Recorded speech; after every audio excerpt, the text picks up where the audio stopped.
não pereceu com os incrédulos, acolhendo em paz os espias. Amém? Amém. Só esse versículo. Vamos ler novamente. Pela fé, Raabe, a meretriz, não pereceu com os incrédulos, acolhendo em paz os espias. Amém? Amém? Senhor Deus, nós estamos diante de Sua palavra. O que podemos fazer se não ler? O que podemos fazer? Folhear a Bíblia. Mas quem dá a interpretação é o Senhor. Porque o Senhor, Deus é o próprio intérprete de Sua palavra. Porque Ele sabe melhor. Quando Ele permitiu que fosse escrita pela inspiração, aquela inspiração veio do alto para os homens escreverem. Por quê? Porque o Senhor tinha um recado para transmitir para nós, para que pudéssemos viver através dessa palavra. E quando nós vivemos através dessa palavra, homens e mulheres, eles são diferentes neste mundo. Eles se tornam estranhos para o mundo, uma pessoa estranha, como Jesus foi estranho na sua geração. E isto a palavra de Deus faz. Nos ajude a viver por ela, porque só há esta maneira de nós vivermos neste mundo, é seguir os seus ensinamentos, é seguir o que a sua palavra diz. Nos ajude, Senhor, explique para nós, pois nós lhe agradecemos no nome precioso de Jesus Cristo. Amém. Podemos sentar, irmãos. Talvez você estranhe este texto que eu li, porque eu estava pensando, lendo e vendo quem foi esta mulher da Escritura, Raabe. A Bíblia não conta uma história detalhada da vida desta mulher, não diz, não conta um relato, mas nos dá uma pincelada para nós entendermos algumas coisas que Deus tem um método, uma maneira de trabalhar que nós não entendemos.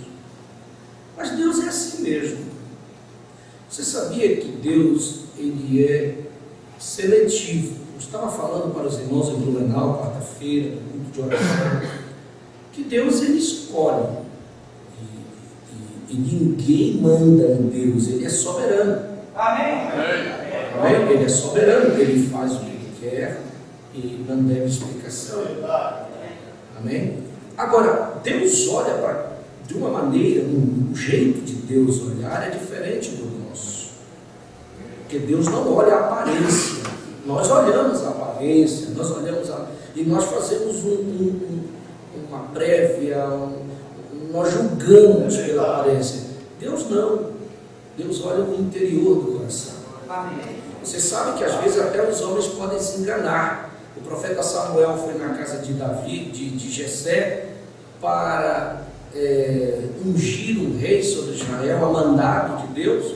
E ele já, quando viu os filhos de Jessé bonitos, cada um que aparecia era mais bonito do que o outro, a aparência dela, o corpo, a fisionomia, ele já disse: bom, está aqui diante de mim o ungido do Senhor. Mas Deus disse: espere, ainda não é esse que você está vendo. E foi passando um por um, e Deus disse: não, porque Deus disse para Samuel: o homem olha a aparência, mas eu olho o coração. Ainda não está diante de mim o que eu quero. E interessante, se você olhar na Bíblia, Deus sempre vai escolher aquele que a gente vê o menos provável. Menos provável, não é? E você vê que Davi não estava nem lá na casa, nem lá ele ficava, porque ele ficava no campo cuidando de ovelhas, e estava lá cuidando das ovelhas, sendo treinado, sem saber, por Deus, cuidando das ovelhinhas. E a Bíblia não diz, quando ele chegou, não faz muita festa para ele, não diz que ele era bonito. A Bíblia diz que ele era ruivo e não tinha de boa presença. A Bíblia diz que ele era de boa presença aos olhos dos homens. Mas Deus disse: este é o que eu escolhi, este é o meu eleito, para ser o rei que eu quero que seja, sobre Israel, sobre o meu povo. Amém? O povo escolheu Saul. Quem olha Saul, a Bíblia diz que do ombro para cima não tinha uma pessoa mais bonita do que ele. Veja, isso na aparência dos homens. Mas o povo escolheu Saul, e Saul foi uma decepção. Não deu conta, foi rejeitado por Deus, porque não deu conta para obedecer. E Davi, que não tinha aparência, foi aquele que passou no teste, se tornou uma referência para todos os reis em Israel. Amém? Então Deus olha para o coração. Quando eu olho a minha pessoa, quando você olha para você, eu disse para os irmãos, e disse para vocês há uma vez atrás, tem muitas pessoas melhores do que nós, em muitos lugares. Tem muitas pessoas mais honestas, tem muitas pessoas mais crentes, mais de oração, pessoas que, meu Deus, e Deus nos escolheu para determinadas coisas, para dar esta revelação da sua palavra, mas Ele escolheu a mim, escolheu você. Quem vai discutir com Ele? Ninguém pode discutir com Deus, né? Eu só tenho que dizer, Senhor, muito obrigado, porque o Senhor escolheu, eu não merecia, eu nem era para estar na lista, não, o Senhor não ia contar comigo, mas graças a Deus que o Senhor me escolheu para isso. E este sentimento tem que estar em nosso coração, não é verdade? Quem olhasse na igreja entre Esaú e Jacó, você ia ver o irmão Esaú, então passava no teste de todos nós. Este irmão Esaú, se ele não for para o céu, ninguém mais vai. E esse irmão Jacó, coitado, é só um tempo para ele cair fora, que mais nosso cego do que ele não existe. E você vê o que aconteceu. Dentro do ventre ele já estava brigando com seu irmão, aquela luta tremenda na barriga, e a Rebeca não entendia, e ela foi orar, e o Senhor respondeu, eu disse, não, são duas nações, mas eu quero te dizer que o maior vai servir o menor. Ela não entendia, né? Porque dentro do coração de Esaú ele tinha um direito pela primogenitura, mas ele não ligava para a primogenitura, ele não estava nem aí, ele não dava valor para o que Deus tinha dado para ele. E o Jacó, que não tinha direito, por hipótese nenhuma ele podia receber, porque ele era o segundo, jamais o pai dele ia colocar a mão na cabeça dele, ele não tinha nem o mínimo de chance, mas ele queria. Eu quero, não sei como eu vou conseguir, não sei como eu vou receber isto, mas eu quero isto. Dentro do coração dele fervia isto. Amém? É como o meu coração e o seu coração que ferve pela palavra da hora, pela mensagem da hora, que tem algo dentro de nós que borbulha. É isso que Deus tem colocado dentro de nós. Amém? Graças a Deus por isso. Então, você vai entender que a vida desta mulher, Raabe, para começar, ela era uma prostituta. A Bíblia não esconde o fato de que ela era uma prostituta. Se você ler em Josué capítulo 2, começa a história desta mulher. Josué capítulo 2, eu só vou fazer umas pinceladas, mas eu vou pregar mais sobre isto, porque hoje não dá tempo de nós entrarmos profundamente. E diz assim, versículo 1, e Josué, filho de Nun, enviou secretamente de Sitim 2 homens a espiar, dizendo, ide reconhecer a terra e a Jericó. Foram, pois, e entraram na casa de uma mulher prostituta, cujo nome era Raabe, e dormiram ali. Vê o que a Bíblia diz? Veja, com certeza a casa dela era uma casa onde muita gente entrava, era um lugar público, talvez uma pousada, e ela era uma prostituta. Só que veio o profeta e disse para nós, talvez ela era pela força das circunstâncias. Ela não era uma mulher má, só que ela tinha uma família, e você vê ela preocupada com a família dela, ela tinha uma família. Talvez o pai dela, a mãe dela, vamos fazer uma suposição, fossem pessoas já idosas, talvez fossem aleijados, eu não sei. Talvez eles tivessem necessidade e ela não tinha como cuidar dos pais, e ela vendia o seu corpo para isso. Era uma questão de circunstância que ela estava ali. Mas se você prestar atenção, quando aqueles homens de Deus chegaram ali, eles não tinham outro lugar para ir. Por quê? Porque eles estavam como espias, porque eles não podiam ser vistos. Se a polícia visse, prendiam-nos. Por quê? Porque o rei de Jericó sabia que aquele povo estava nas redondezas, sabia que aquele povo ia entrar ali, sabia que aquele povo estava ali em redor da cidade, que eles iam passar por ali. Então, claro que os olhos de todos estavam atentos para aquele povo de Israel que estava ali. E se se pegasse eles dentro daquela cidade, eles iam prender, talvez até matar. Eles tiveram que se esconder. E eles entraram na casa de Raabe, que foi o lugar mais fácil que eles entraram para poder se refugiar, para poder se esconder. Mas acontece que eles pregaram a palavra para elas. E se você perceber, eu vou contar para você, Raabe creu na palavra. Amém? Creu na palavra. Ela disse uma coisa assim: eu sei que Deus está com vocês. Eu sei que o Deus que está com vocês também é poderoso. Porque eu tenho ouvido, olha só, ela disse: eu tenho ouvido o que aconteceu com as outras nações por onde vocês vêm andando. Não houve nenhuma cidade que vocês não pudessem passar sobre ela. Não houve nenhum Deus desta cidade que pôde defendê-las da mão do Deus de vocês. Vocês na caminhada vieram vencendo todas elas. Não é a nossa cidade, com todo o muro que tem, que vai se parar diante de vocês. Quer dizer, Raabe não confiava na força do muro. Raabe não confiava naquele muro que passava 2 carros em cima, um do lado do outro. Ela podia dizer: não, os nossos muros eles podem nos defender, são suficientes para nos defender. Ela não confiava nisso, ela não sabia, ela sabia que aquilo não era problema para ela, para o povo de Israel. Amém? Ela disse: eu sei que o Deus que está com vocês, Ele passará sobre nós. E eu não quero perecer, eu não quero morrer, eu não quero. Por que ela estava dizendo isso? Que não queria ser condenada, não queria morrer, não queria perecer. Nem com a minha família eu quero que aconteça nada. O que é que vocês podem fazer por mim? Aí eles disseram: você está crendo na nossa mensagem? Estou. Você crê naquilo que nós cremos? Creio. Eu não quero perecer, eu não quero morrer. Eu sei que o juízo virá sobre esta cidade amaldiçoada. Aí eles disseram: então tem um jeito para você. Olha só como a palavra de Deus é.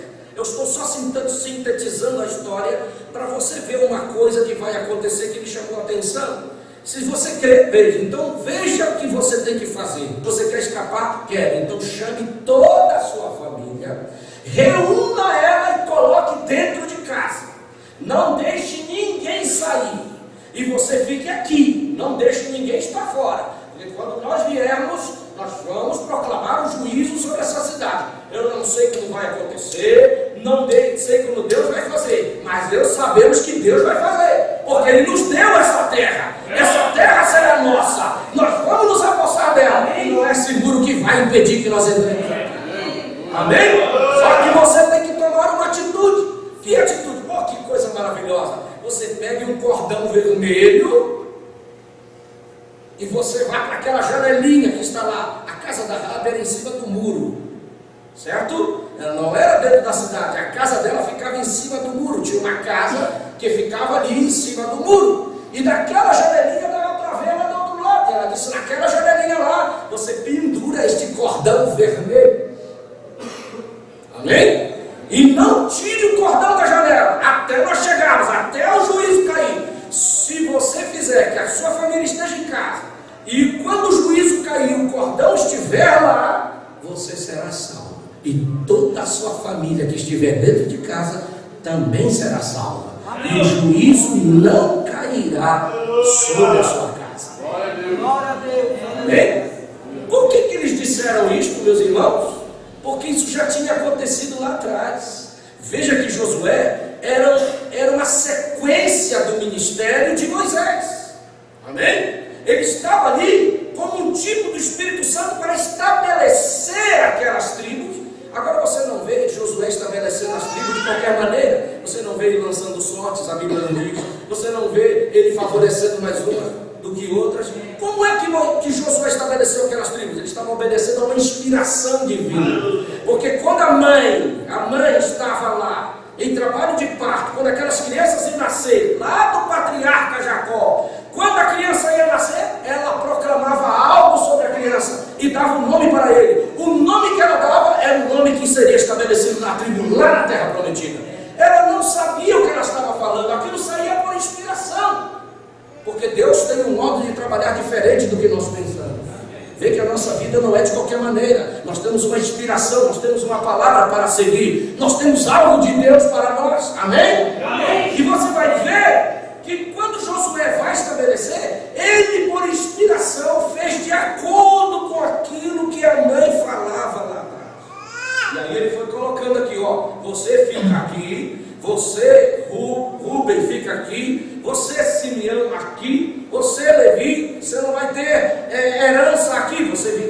ministrando, mas ele foi colocando Judá desse lado, Issacar para o outro lado, e aí assim sucessivamente, de acordo com a inspiração. Por isso que o profeta pregou uma mensagem dizendo, em confronto de Efésios com Josué. Por que Efésios com Josué? Porque Josué que estabeleceu as tribos, os lugares das tribos nos seus determinados lugares lá na terra prometida. E Efésios é a epístola que vem estabelecer esta noiva nestes últimos dias. Amém. Você vê que não é nenhuma outra epístola tão interessada nisso, mas você vê Paulo aos Efésios estabelecendo a igreja. Amém. Por isso que Efésios, no Novo Testamento, você lê Efésios, você vê Paulo abordando coisas profundas na epístola de Efésios.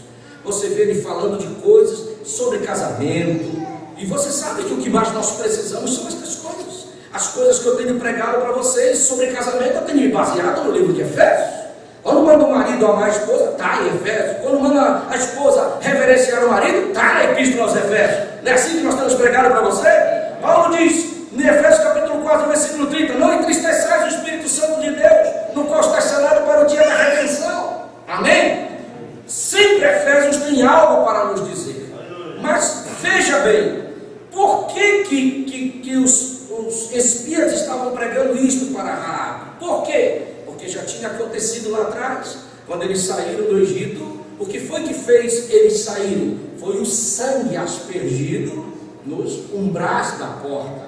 O cordeiro era morto e Deus determinou, vocês peguem o sangue e vocês pegam e sopram e vocês podem passar. Por quê? Porque o anjo da morte virá, e quando ele chegar, a única coisa que ele vai olhar não é para A nem para B, se é casa bonita ou não é, se é do rei, se não é. A única coisa que ele vai olhar é o sangue, se tiver. Se o sangue estiver na porta, o anjo da morte passa por cima, ele não entra naquela casa. Mas se a casa não estiver aspergida com sangue, o anjo da morte entrará e matará o primogênito, seja de quem for.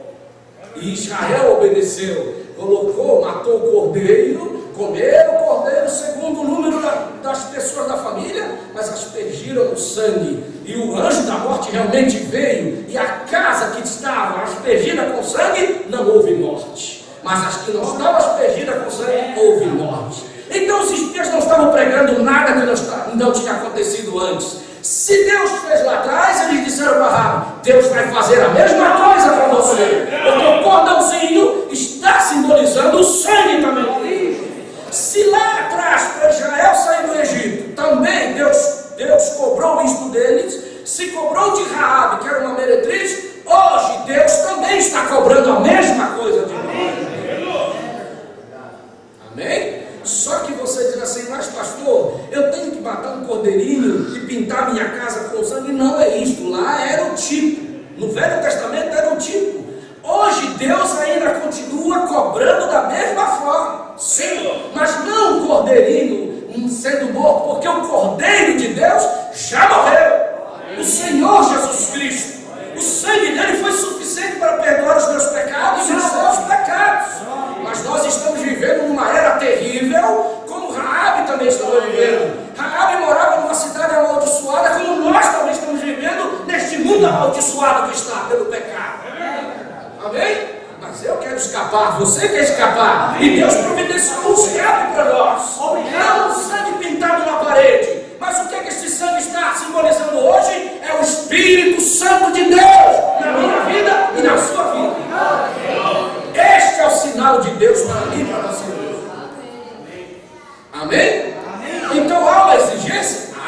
Deus não abre mão. Se ele exigiu lá atrás, ele continua exigindo hoje. Amém? E Deus exige isto. E cabe a cada um de nós hoje pensarmos. Porque a casa que eu tenho que aspergir não é a minha casa física, mas esta casa aqui. Nós cantamos o 111 do nosso hinário que diz: esta casa, ela é reservada para Deus. E o que canta mais? Jamais o inimigo nela poderá tocar ou entrar. Por quê? Porque esta casa, ela é reservada para Deus. Amém. Qual é a casa? Esta. Você reservou ela para Deus? Amém. Está reservada para Deus? Você deu ela para o Senhor?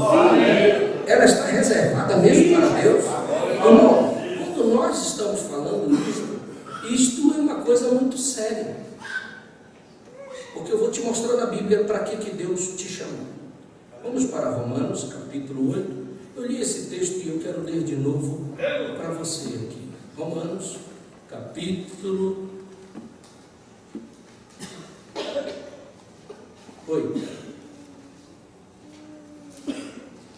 Versículo 28.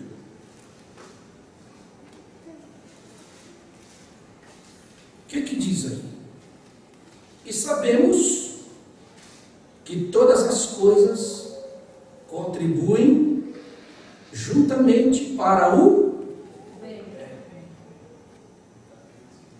Vou repetir. E sabemos que todas as coisas contribuem juntamente para o... Está fraco. E sabemos que todas as coisas contribuem juntamente para o... De quem? De todo mundo? De todo mundo? Não. Só daqueles que amam a Deus. Vírgula. Daqueles que são chamados segundo o seu propósito. Obrigado. Porque Deus tem um propósito. Tem ou não tem? Amém. Ele não tem um decreto? Sim. De chamar. Deus escolheu. Escolheu ou não? Escolheu. Veja o que diz Romanos capítulo 9. Eu vou voltar aqui nesse versículo. Romanos capítulo 9. Veja. Versículo 9. Porque a palavra da promessa é esta: por esse tempo virei e Sara terá um filho. E não somente esta, mas também Rebeca, quando concebeu de Isaque, nosso pai. Porque não tendo eles ainda nascido, nem tendo feito bem ou mal, para que o propósito de Deus, segundo a eleição, ficasse firme, não por causa das obras, mas por aquele que chama. Foi-lhe dito: o maior servirá ao menor. Como está escrito: amei a Jacó e aborreci, odiei a Esaú.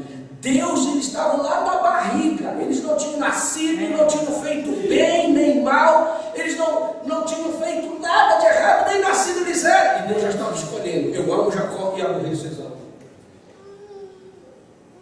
Isso é coisa mais profunda do que se imagina. Está na Bíblia, e eu creio no que é escrito. Amém. Glória. Porque Deus já conhece o fim. Antes de começar as coisas, Ele conhece. Ele sabe, irmão. O salmista Davi diz: tu me conheceste quando eu era uma substância informe. Quer dizer, eu era só uma massa, não tinha forma nenhuma. Eu não era nada, tu já me conhecia. Deus nos conhece. Amém. Antes da fundação do mundo, Ele sabia quem eu seria. Ele sabia desse culto, você sentando aqui. Ele sabia que você viria esta noite, que o irmão Lenildo ia sair lá de Ascu e ia chegar. Será que Deus não sabia? Claro que sabia. Deus sabe tudo. Ele conhece o fim antes de começar.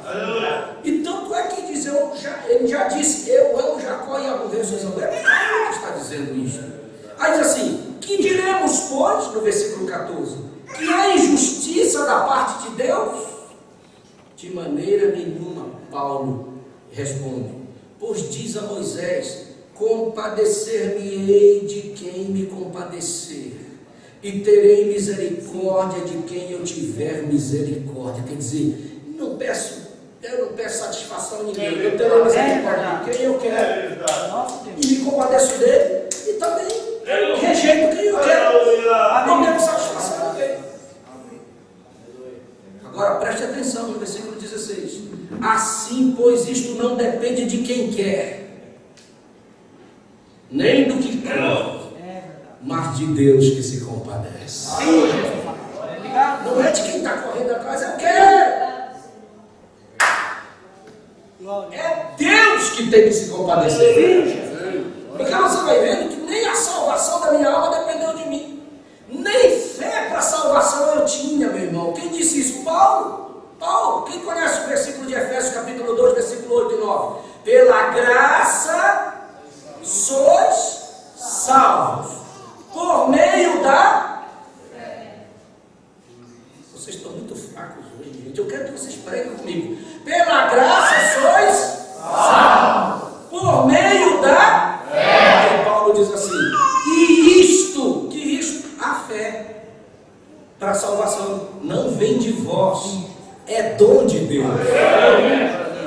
E nem vem das obras, para que ninguém saia batendo no peito achando que tem salvação, porque é bonzinho, porque faz o bem, porque nunca fez o mal para ninguém. Isso não leva ninguém para o céu, não dá salvação para ninguém.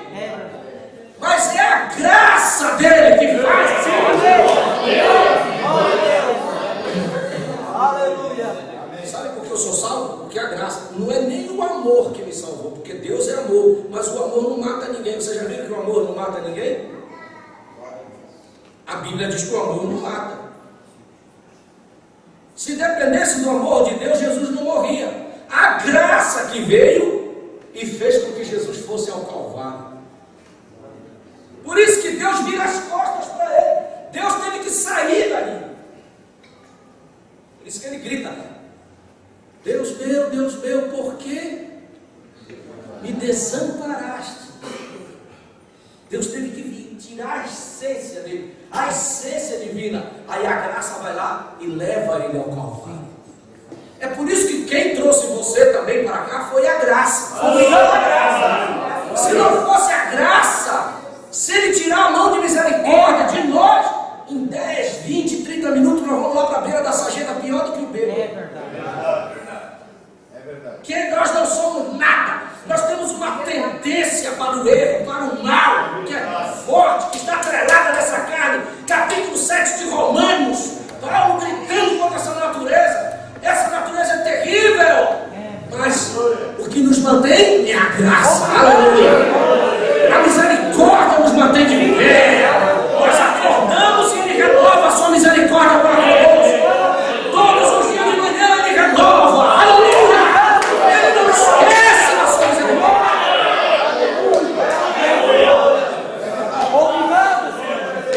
Glória a Deus. Lamentações de Jeremias, capítulo 3, versículo 22. Eu gosto de basear o que eu falo na Escritura. Lamentações de Jeremias, capítulo 3. Deixa eu ver, Lamentações, não estou em Jeremias, capítulo 3. Glória seja dado ao nome do Senhor. Aleluia. Louvado seja o Senhor. Isso é bom para você? Amém. Diz assim, aleluia. Versículo 22. As misericórdias do Senhor são a causa de não sermos consumidos, porque as suas misericórdias não. Repita isso, porque isso tem que ser firmado no seu coração. Suas misericórdias não têm fim. Versículo 23. O que é que diz aí?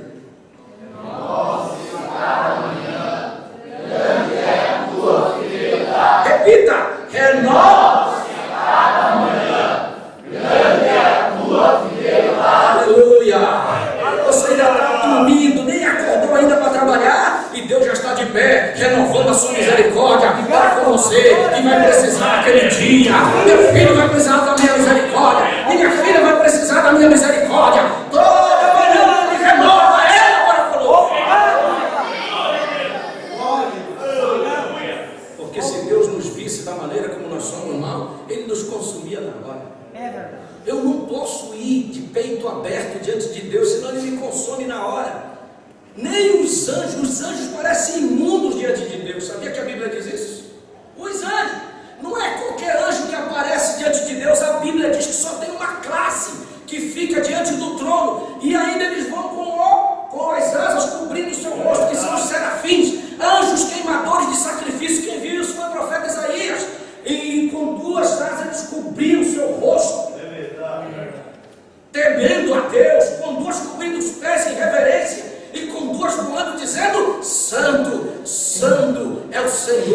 dos exércitos. Olha, se serafins, eles estão ali com aquela santidade perante um Deus. Imagine eu e você, se nós chegarmos, nós somos consumidos na mesma hora. Sabe por que Deus nos recebe? É porque há um sangue sobre nós. Há um sangue aqui nesta noite. E você se coloca embaixo, aleluia, deste sangue. E você vem para a igreja, Senhor, eu quero me esconder debaixo do teu sangue. Porque se Deus te olhar, Ele te consome. Mas se Ele vê o sangue, Ele diz: chega, meu filho, chega. Você pode chegar na minha presença.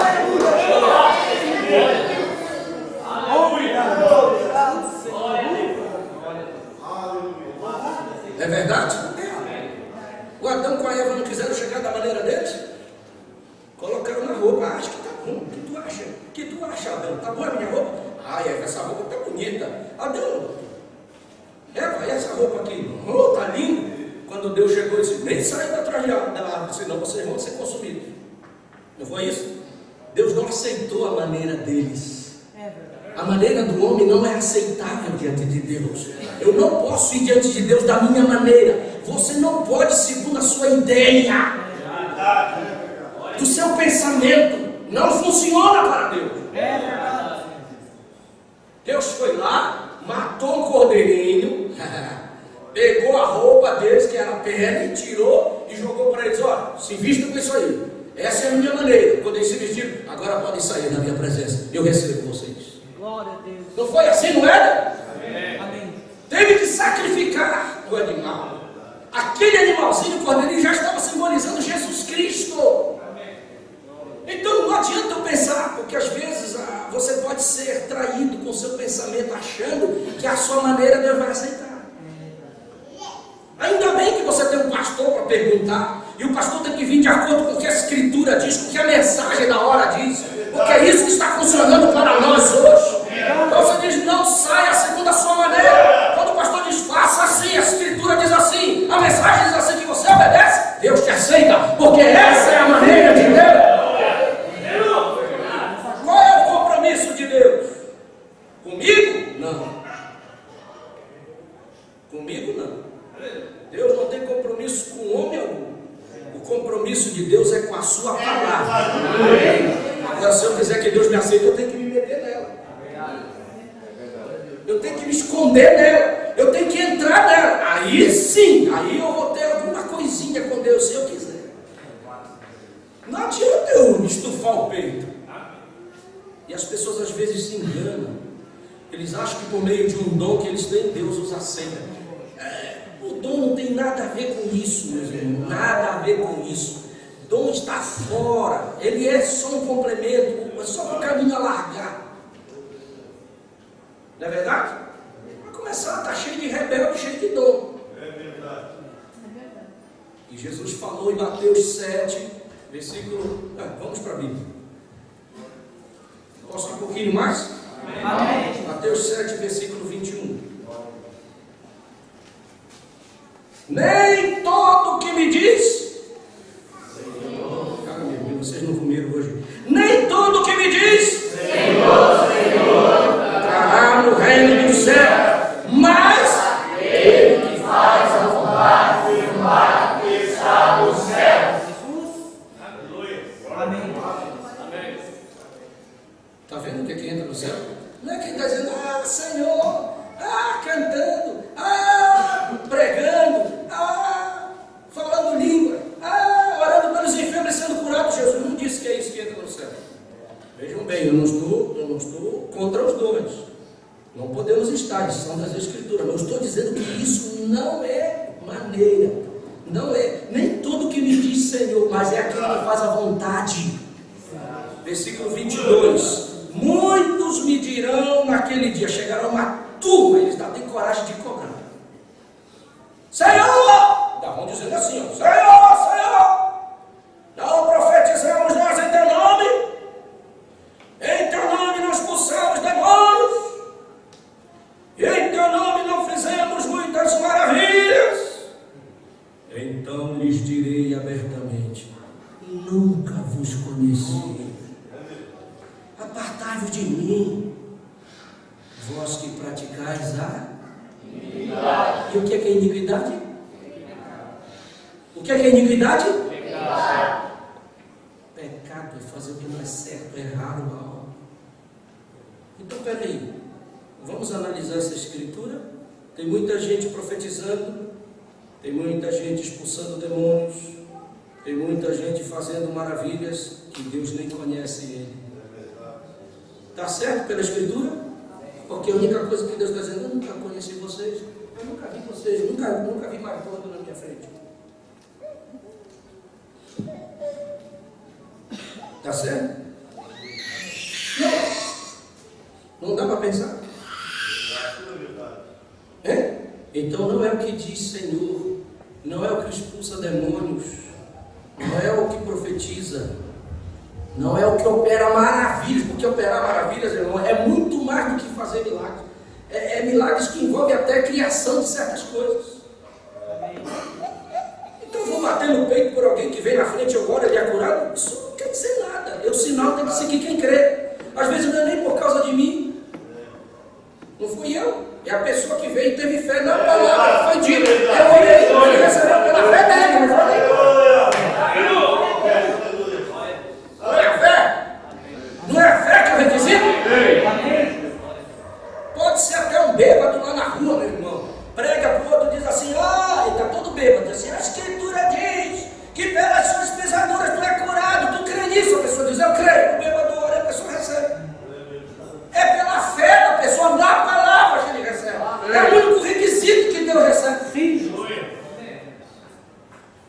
Está me entendendo como que é? Não é todo que me diz Senhor, Senhor é que entra.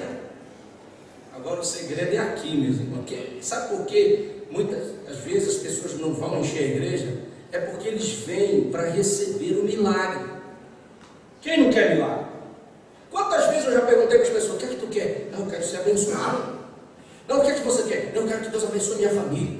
O que é que você quer que eu ore? Não, eu quero que Deus faça alguma coisa, me dê isso, me dê aquilo. As pessoas querem, mas na hora que você diz assim, mas espera aí, há uma bênção completa para você, porque Deus te dá uma casa, a casa um dia se acaba, um dia ela fica velha, o carro novo também um dia fica velho, uma cura divina, amém, mas aquilo não leva ninguém para o céu. A pessoa é curada, mas pode ir para o inferno. Mas o que leva alguém para a glória é a obediência à palavra.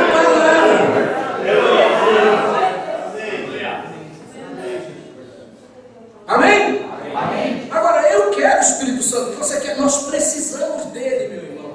Porque o Espírito Santo na vida de uma pessoa, ele resolve o nosso problema. É verdade. Sabe? É o Espírito Santo que nos endireita. Ele que tira essa cara feia nossa. Ele que tira essa ranziza que a gente tem. Ele que tira esse nervosismo, essa falta de paciência, essas coisas erradas que a gente carrega atrelada nessa natureza. O Espírito Santo resolve tudo.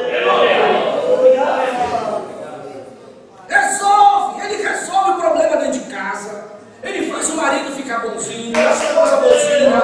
Ele faz o filho ser obediente ao pai, não ser respondão. O Espírito Santo faz isso. Eu já vi ele fazer muitas vezes. Quando você tem o Espírito Santo, você ama mais sua esposa. Quando a esposa tem o Espírito Santo, ela se submete ao marido, reverencia a ele, porque o Espírito Santo levará você a cumprir a palavra. Glória a Deus.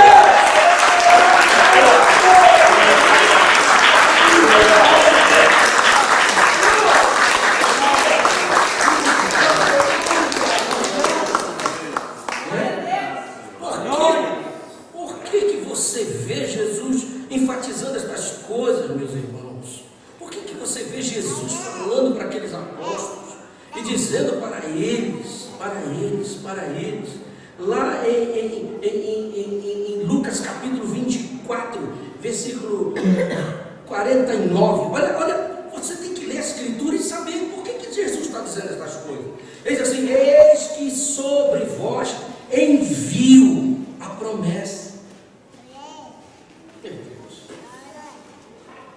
Eis que sobre vós envio a promessa. De quem? De meu Pai. E o que é que ele diz? Ficai, porém, na cidade de Jerusalém, até e do alto sejais.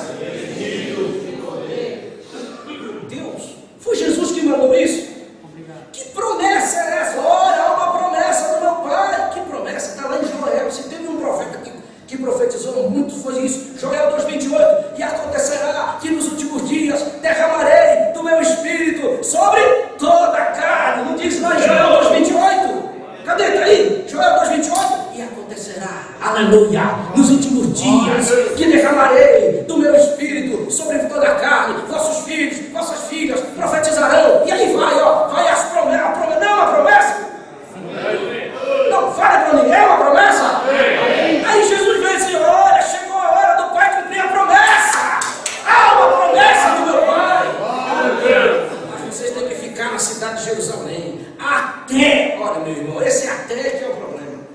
Vocês têm que ficar até essa nossa, sabe o que está tirando o Espírito Santo de nós? Hoje, essa nossa impaciência. Se tem uma era impaciente é essa, nós não temos paciência mais. Não temos paciência de nos ajoelhar tempo, de ficar na presença de Deus. Não temos mais tempo, parece que a gente vive, pegou essa coisa desse estresse dessa era, que tudo é correndo, nós acostumamos a nossa mente na correria, que até para ajoelhar a gente não tem paciência de esperar. Jesus disse: vocês têm que ficar até.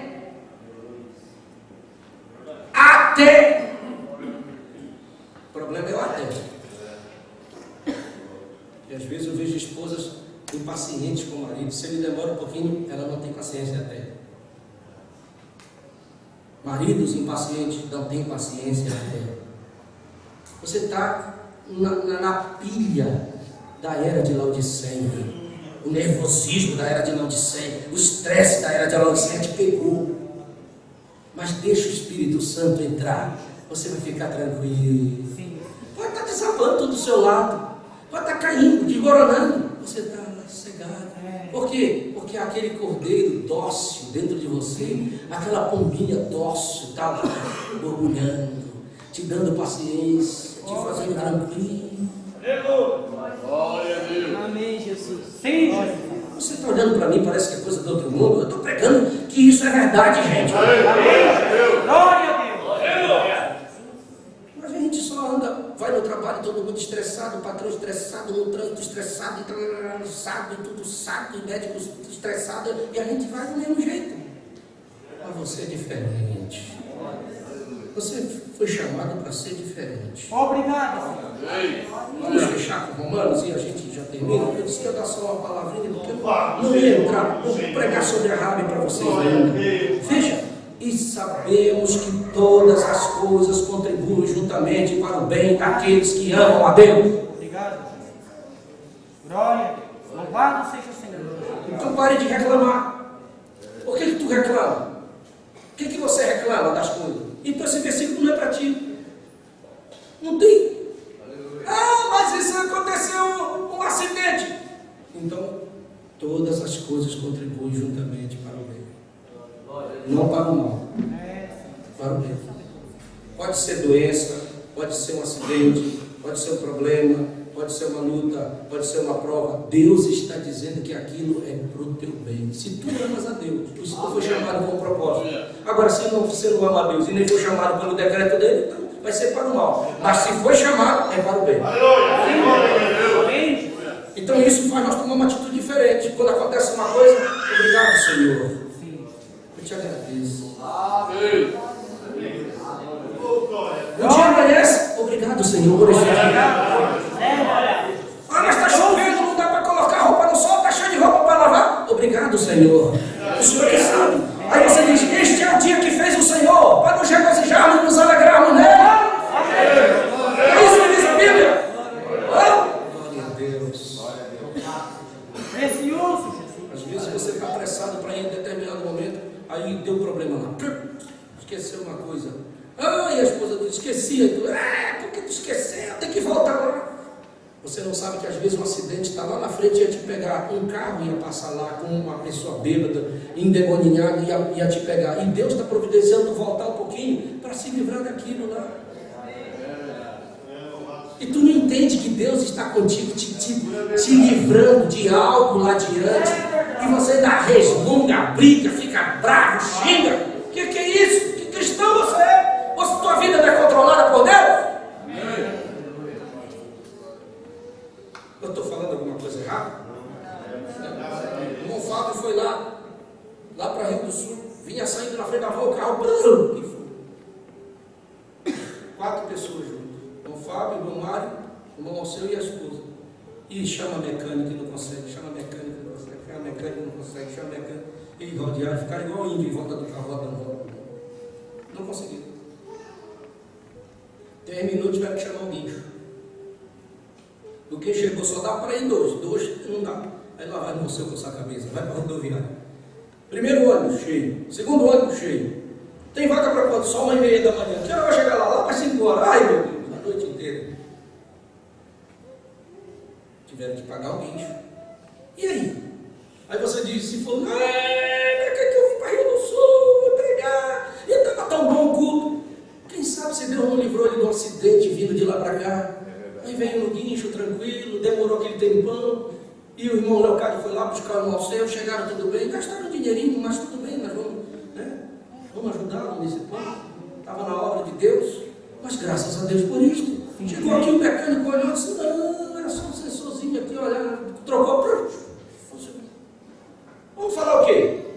Vai resmungar? Não, dá glória a Deus. Quem sabe se não tinha uma coisa pior lá na frente, um acidente que ia perder até o carro. Era só um sensorzinho. Deus não queria que tu gastasse com um acidente, um carro quebrado, até vidas se vão. Era só um sensorzinho. Dá graças a Deus por isso. Amém? Amém, irmão? Nós temos que ter atitudes. Nós temos que ser escriturístico. Todas as coisas contribuem juntamente para o bem daqueles que amam a Deus. Por isso que eu pergunto, você ama a Deus? Amém. Agora veja o versículo 29 e o 30 e a gente termina. Por quê? Isso é bonito. Porque os que dantes conheceram, também os predestinou para serem conformes à imagem de seu filho. E que coisa bonita. Meu irmão, minha irmã, deixa eu te dizer o que disse para eles ali. Você foi chamado com um propósito. Que propósito?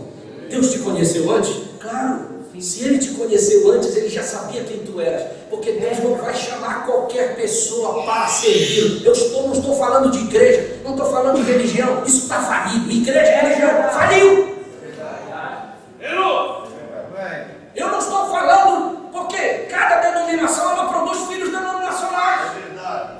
Mas a única coisa que está formando filhos para Deus é a palavra. Ela está então eu não tenho cara de uma denominação e nem quero ter, mas eu quero ter a cara da palavra. Por quê? Porque os que dantes conheceram, olha, eu vi a Escritura diz, também os predestinou para serem. O quê? Para serem uma pessoa de uma igreja? Não, conformes à imagem do seu filho. Isso é diferente, meu irmão. Eu estou neste mundo para refletir uma imagem de quem? Do seu filho Jesus Cristo. E quem é chamado para ser essa imagem, ele é diferente. Por isso que Deus não vai chamar qualquer um. Nem todo mundo serve para ser a imagem de Jesus Cristo. Porque ser a imagem de uma igreja é fácil. Por isso que as igrejas se enchem fácil. Mas ser a imagem de Cristo é diferente. Não tem nada a ver com igreja. Não tem nada a ver com religião. E Deus só chama aquele que vai dar conta. Deus não vai chamar qualquer um. Agora você entende por que Ele te chamou? Porque Ele não chama qualquer um. Porque tem gente que não dá conta. Aí você vai. Deus diz assim, olha minha filha, a tua maneira de se vestir é esta em que a minha palavra diz. Não é o que o pastor fulano diz, não é o que o bispo disse, o bispo não tem nada a ver com o que o bispo diz, com o que o pastor diz, eu tenho a ver com o que a palavra de Deus diz. Eu ainda prego a Escritura total, porque Deus é a palavra. Ele não é uma parte da palavra, Ele é toda a palavra. Porque o seu nome se chama a palavra de Deus. Toda. É do Novo Testamento. Eu não sou favorável com quem diz, aquilo aí era lá para aquele tempo do Velho Testamento. Eu não sou favorável a isto. Não, isso era para o povo de Israel, não é para nós. O que é isso?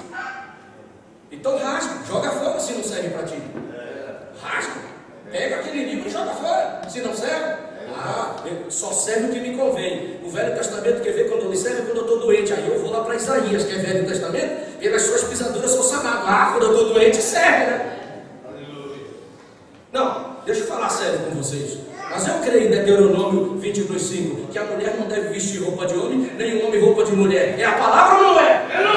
É a palavra ou não é? E a palavra é Cristo ou não é? Será que ele riscou isso? Era lá para o Velho Testamento. Deus não muda. Se ele mudar, eu não quero servir ele. Eu só estou servindo a Deus porque ele é o mesmo. Aqui as 3 dizem: eu sou o Senhor e não mudo.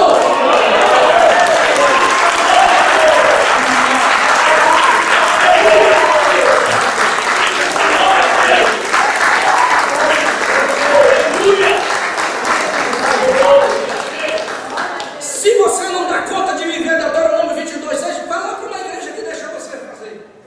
Pode ir, não tem problema. Porque não é todo mundo que dá conta de ser chamado. Você foi chamado porque Deus te viu que tu dá conta. Obrigado. Aí me coloca essa roupa em você. Aí as pessoas dizem: tu tá ficando louca com essa roupa, com esse cabelo, com essa maneira. Tu é retrógrada, tu é atrasado, tu tá fora da sociedade. Deixa ser. Mas eu fui chamada para ser a imagem de Cristo Jesus, a imagem da palavra.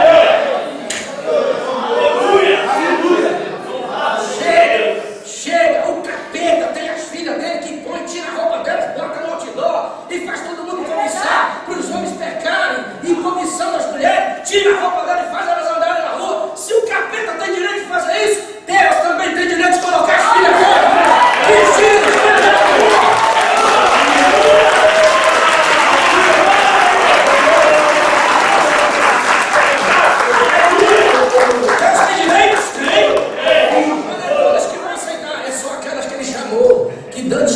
Você tem estrutura para isso, minha filha.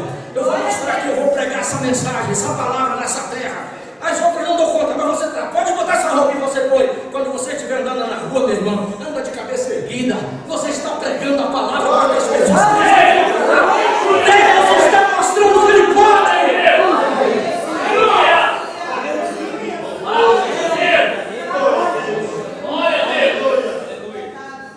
Amém? Que Deus é esse que não dá conta?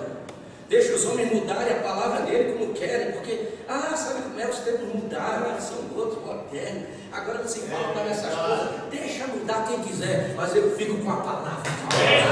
Deus ainda desejando.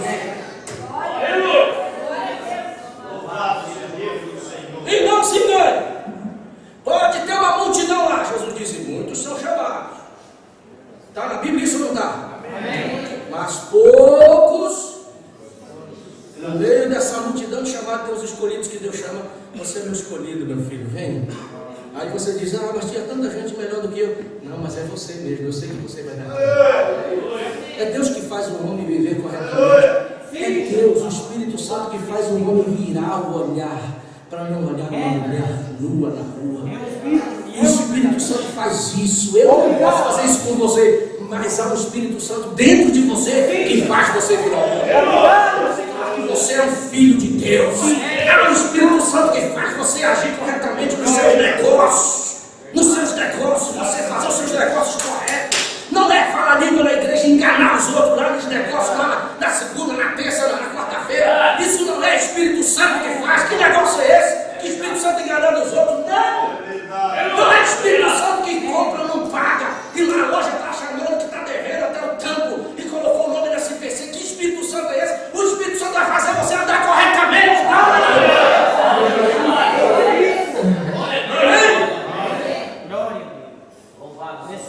Ou eu estou errado? Aí diz: pastor pregando isso, nem todo mundo vai ficar. Eu quero saber. Pregue a palavra e o eleito vai ficar porque ele gosta disso. Ele quer saber o que é correto. Eu sei que seja duro, mas eu dou conta, porque nós fomos chamados para ser conforme a imagem. Que imagem é essa que eu estou impregnando no mundo? Que imagem é essa? Fica até feio. Não. Olha, meu irmão, tomara esse nome. Eu nem digo crente, eu digo cristão. Cristão. Dizer que você é cristão o céu inteiro olha, porque leva o nome de Cristo na minha vida. Será que eu consigo terminar? Consigo. Porque os que dantes conheceu também os predestinou. Isso tem que ser predestinado. Pode ser que dá aceite. Não, eu não quero predestinação, o problema é teu. Eu fico com que a Escritura está. Se a Escritura diz que tem, então eu creio que tem. Você fica com a Escritura? Amém. Ela está dizendo: os que dantes conheceu também os predestinou com todas as letras para serem conformes à imagem de seu filho, a fim de que ele seja o primogênito entre muitos irmãos. E aos que predestinou, a estes também chamou. Aleluia! E aos que chamou, a estes também. Fala alto. Está baixo ainda. Mais alto. O que é justificar? O que é justificar? Leia no dicionário. É como se você nunca tivesse feito nada. É a pura verdade. Glória a Deus. Aos que chamou, ele justificou. Veio tudo estrupiado, fez tudo quanto é coisa errada lá fora. Mas era o filho. Quando chegou aqui na presença de Deus, e você disse: eu quero receber essa palavra e esse batismo. Quando você passa lá, ele te justifica. Daquela hora em diante, é como se você não tivesse feito nada errado. Isso que é a essência da palavra justificar. Se o diabo chegar e dizer assim: olha, tu sabe quem foi o Henrique? Ele fez isso, te lembra? Ele disse: não. Deus é o único ser que existe que esquece. Eu não esqueço, você também não esquece. Mas Deus é o único que ele diz: eu esqueço das tuas transgressões. Do teu pecado eu nem me lembro. Se o diabo vem com a maior pilha de olha, com a tua lista de pecados, ele diz: não, o meu sangue já apagou tudo. Eu só conheço ele bonzinho, só conheço ele agora, um bonzinho como é que ele é, eu não conheço esse lado errado. Por isso que eu vejo certos irmãos chegar aqui, assim: esse fulano foi triste a vida dele. Eu olho assim, eu não consigo acreditar. Eu digo: não, eu só conheço ele desse jeito. Não sei, eu não vi ele lá atrás daquela maneira que ele era. Eu não conheci você na vida que você estava lá atrás. Eu conheci esse que chegou aqui, que louva a Deus, que glorifica a Deus. É assim que Deus te vê. Ele não te vê aquele errado lá fora. Ele te vê esse louvando, glorificando, dando glória, dando aleluia, servindo a Ele. E aos que justificou, a estes também glorificou. Amém? Você está feliz por isso? Amém. Aleluia. Então saiba que você foi chamado com um propósito. E eu estou servindo a Ele com este propósito. Todo mundo vai dizer que tu está louco. Mas eu fico com o que Jesus orou em João 17. Que ele disse: Pai, eu dei para eles a tua palavra e o mundo os odiou. Então, quando você vê o mundo odiando você, as pessoas te evitando, as pessoas não querem nada com você, dê glória a Deus. Você está na palavra, você está na oração de Jesus, de João capítulo 17. Porque se odiaram ele, por que não vão me odiar? Por causa da palavra. Agora, é porque eu não consigo mais ser igual como eles são. Por causa do quê? Por causa da palavra. A palavra diz que eu não posso fazer isso. Aí eles olham para você: não dá mais para ser teu amigo. Tu não faz mais nada daquilo que a gente fazia antes. Então, meu amigo, dê a minha mão. Eu continuo sendo aquela pessoa que, se tu precisar de mim, eu estou aí. Mas para fazer mais aquelas coisas, eu não consigo. Né? É verdade. Não consigo mais fazer aquilo, não consigo mais andar daquela maneira, não consigo mais me vestir daquela maneira e nem ser daquela maneira. Por quê? Porque foi a palavra que entrou em mim. O Espírito Santo está fazendo isso. Amém? Amém? Vamos ficar de pé para... Glória a Deus. Louvado seja o Senhor Jesus. Precioso Jesus. Obrigado, Senhor Jesus. Obrigado, Senhor. Obrigado, Senhor. Aleluia.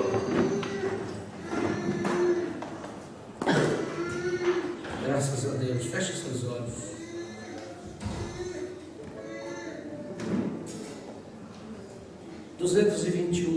a gente canta em Mi maior.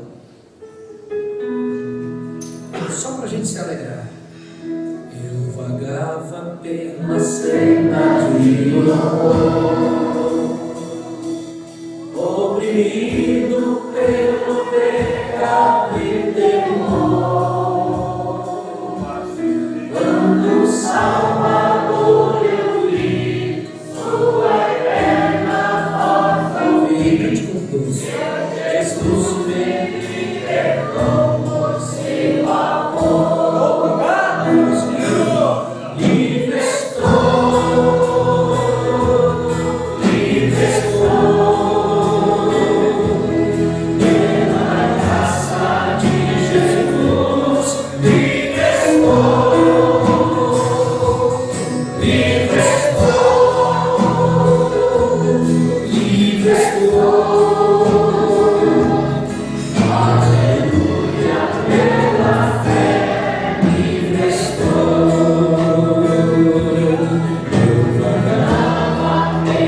Senhor, eu te agradeço. Eu te louvo, Senhor.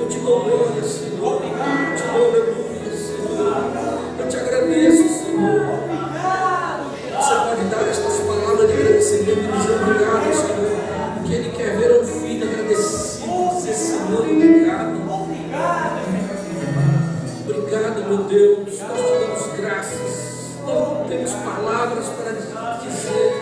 Eu agradeço pela minha vida, Senhor. Eu agradeço pelo que o Senhor tem feito. O Senhor tem me libertado de tantas coisas erradas, de tantas coisas ruins. Obrigado, Senhor, porque eu posso dizer, levantar minha mão livremente, dizer que sou livre, não tem nenhuma corrente me prendendo.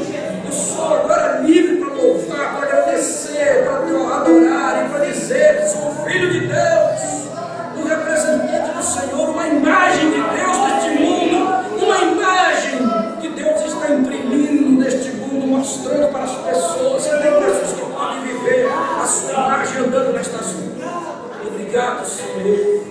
Nós te louvamos, nós te adoramos, nós te agradecemos, meu Deus.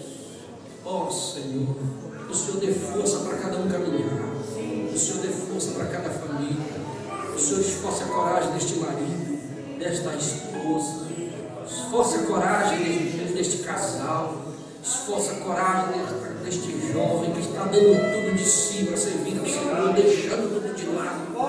Esforça a nossa coragem nesta caminhada, nos ajuda a ser firmes diante do Senhor. Toma a nossa vida em tuas mãos. Nós te louvamos, meu Deus, e te agradecemos. No precioso nome do Senhor Jesus Cristo, nós oramos, meu Deus.